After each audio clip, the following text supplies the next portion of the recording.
For some people, long-term care insurance can be a wise investment to protect your life savings from the costs of a debilitating illness. But before buying a policy, you have to make sure that you understand the fine print. Otherwise, over the long term, you may be paying a lot and getting very little. Here to explain is my very fine law partner, Mike Solomon. Thanks for joining us, Mike. You've made a list of several hidden pitfalls in long-term care policies. First is check out how the waiting period is calculated. Right.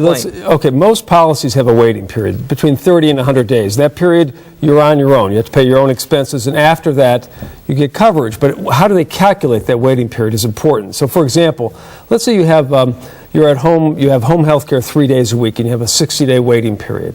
Is the waiting period mean 60 calendar days, which would be around 8 weeks, or is it 60 caregiving days, 3 days a week, which would be closer to 20 weeks? So it's a big difference. Very important. All right.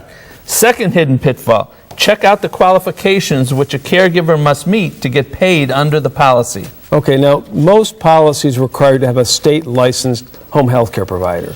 Some don't. Some let you use non-licensed people, and that can be a big difference. Again, let's say you're getting $75 a day for home health care.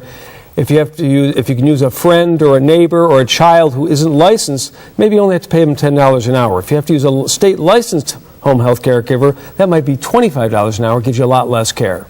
Sounds good. All right, last one. Your third one, research how much hassle the home caregiver will face in order to get paid. Right, well, you should contact the insurance company you're dealing with before you sign up and find out what the process is to get your home health care people paid. Sometimes there's a lot of paperwork, and you might want to contact a home health care agency and ask them if they've had any experience with this insurance company.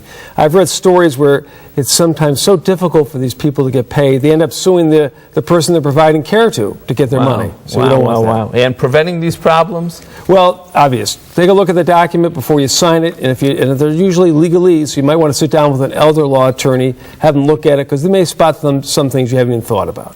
Good advice and good cautions. Thanks, Mike. You're welcome. Long-term care is very expensive and can cost you your life savings. Long-term care insurance is one way to protect yourself. But these policies contain pitfalls, so be careful. For more information, give Mike Solomon a call. Call Budish, Solomon, Steiner, and Peck at 1-888-236-5173 for more information or to schedule a speaker for your organization.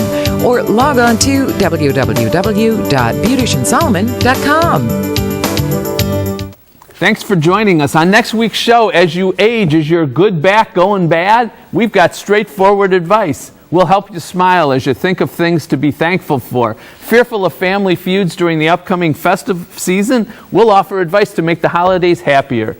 And PT has many people A-OK. We'll work out why physical therapy produces so many success stories. Until next week, please remember to make the most of your golden opportunities.